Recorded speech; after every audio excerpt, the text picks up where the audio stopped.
right, and we are off to the next song. We are talking about Sweater, which is from the seventh circle of hell, Violence in Dante's Inferno, all being part of the Dante's Inferno concept record Vices, now available everywhere.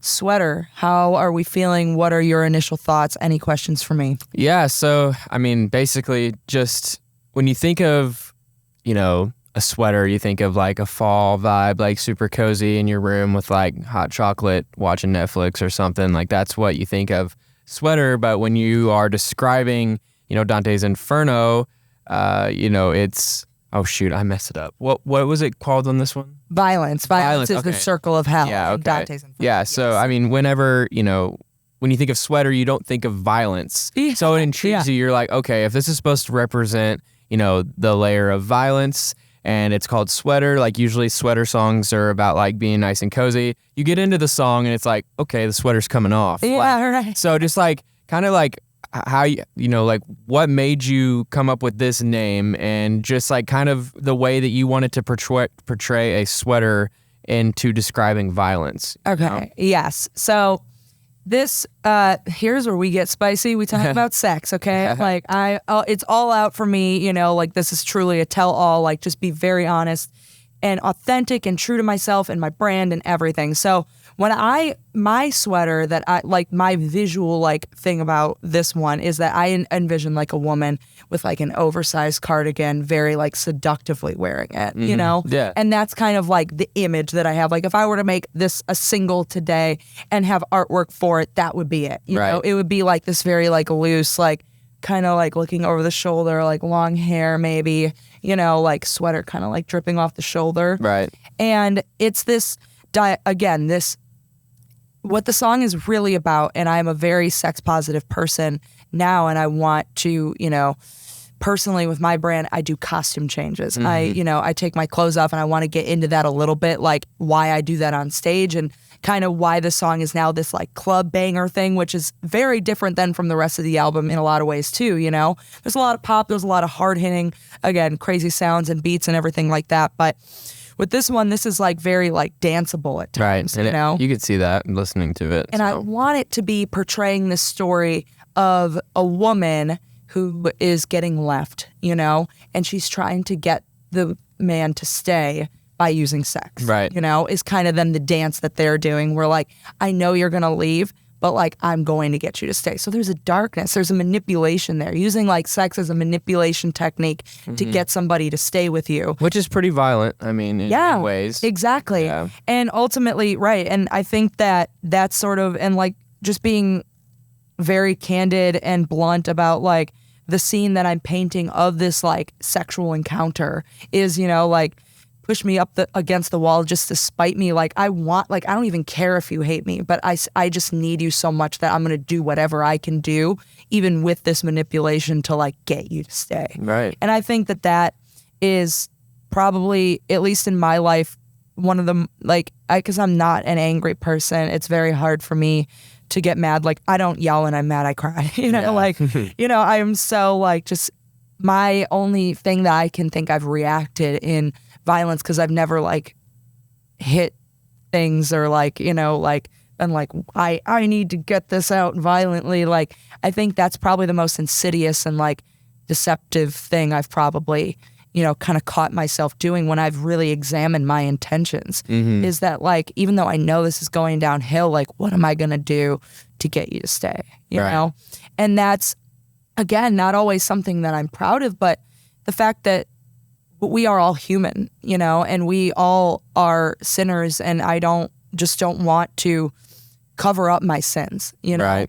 And how much I've learned from them and grown from them into healthy relationships, into healthy, even then, like intimacy with people is just now so different.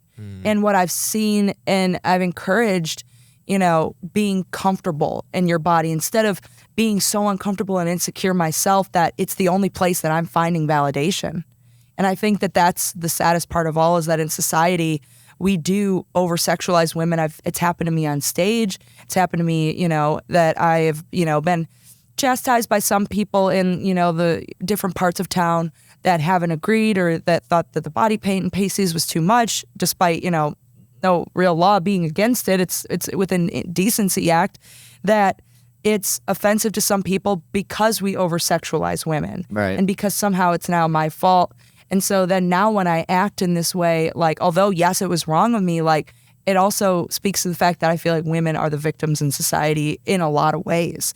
So that now I'm using what I was taught my whole life to use, or that I had too much of, or I didn't have enough of, Right. Those models and pictures that are, you should look this way and you should be hot and sexy and wear these bikinis and whatever. And then there's people that are, then you actually do that and own your body and like go on stage and do crazy costume changes and glitter and crazy clothes and all this stuff. And it's like, whoa, tone it down, like you don't have to be gimmicky like that. And it's like, yo, like, what am I supposed to believe here? And so then when I fell into this situation with the story that I'm talking about in Sweater, like, yes, I didn't always act correctly and I want to own that completely, but it's part of how women are sexualized in society that part of the things that keep me up at night, Mm-hmm. I love it. It's great. But Stuff. Anything else? What, I guess to you, like something that isn't necessarily inherently violent, but you might find to be deceptive that, can be, if you're comfortable sharing, like, how do you perceive this song? Like, have you ever been in a situation where, like, you've let, that, like, instinct, the flesh almost kind of, like, take control or advantage or something like that? I mean, yeah. I mean, I think everybody's been in a situation where they can say that this has happened. I mean, your flesh wants things that it shouldn't want sometimes, and that could be people. And you can be put in predicaments where you're like, this is never going to work out, and your own self wants it to, and you use certain things like the song, for instance, the what's going on in there, to try to pull that person back, even if they're going to leave. Like, you're still going to leave your mark on them, and that can be violent. You know what I mean? It can be violent for your mind. It can be violent for the other person. And so, I mean, I've definitely been there in different situations in my life, but definitely not anymore. Yeah. But I mean, it's definitely happened, and you can learn from it. And it's a good growing tool to like be like, that's something that I don't want to do. Absolutely. But I mean, if it happens, it happens. Totally. You just have to keep moving forward. Yeah. And I think like the thing that's really interesting, I guess, about this album is that hindsight has been 20/20 for me. Yeah. I've been able to see where I was and how much not only have I grown as an artist, but how much I've grown as a person. And when I look back on these times that were troubled, that may have even happened recently, because this is an interesting one, is that this was actually a rewrite of another song. Oh, wow. So this was not supposed to be the song that was on the record. And the line actually that I wanted to highlight, the first original song was called Skin. And it was more of, but it wasn't violent. It was just very like bedroom poppy, like, oh, I'm sexy, I'm a baddie, type of like feeling. Yeah. And it didn't strike. It wasn't as like venomous. Right. As I feel like this song now what it kind of evolved to be. But when I started writing this melody, the line that transferred was the fingertips are buzzing on your skin, but it drew blood.